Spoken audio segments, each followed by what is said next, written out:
महिमा डीजे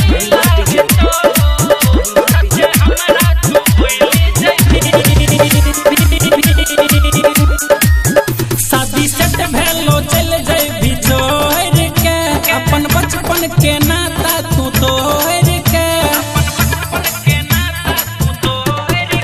शादी सेट भेलो चल जइबी छोड़ के अपन बचपन के नाता तू तोड़ के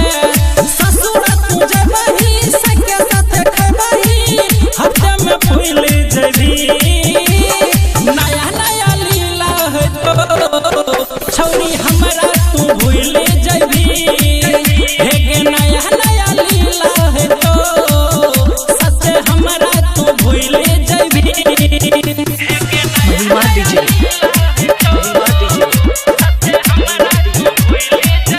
रही नैहर के तू सुकुमारी ससुरा में पिन्हे पर तो सारी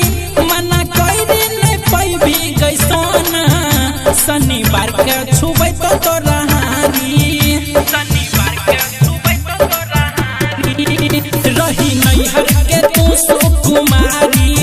ससुरा में पिन्हे पर तो सारी मना कइरी नहीं पैबी गैसन शनिवार के छुबै तो तोरा हारी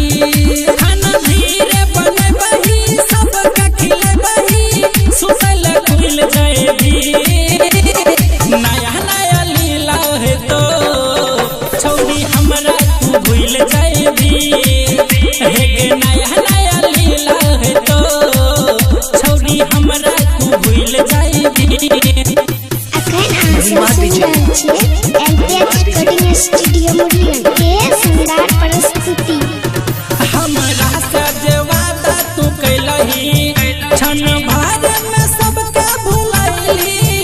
बीच रास्ता में छोड़ के हमरा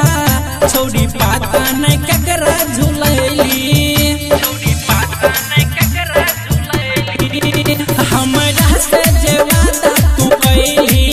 क्षण भर में सबके भुलैली बीच रास्ता में छोड़ के हमरा छौरी पाता नहीं केकरा झुलैली लगन रहो आशा विकास विपाशा ललित में ढुल जाएबी नया नया लीला है तो छौरी हमरा तू भूल जाएबी नया नया खेला है तो छौरी हमरा तू भूल जाएबी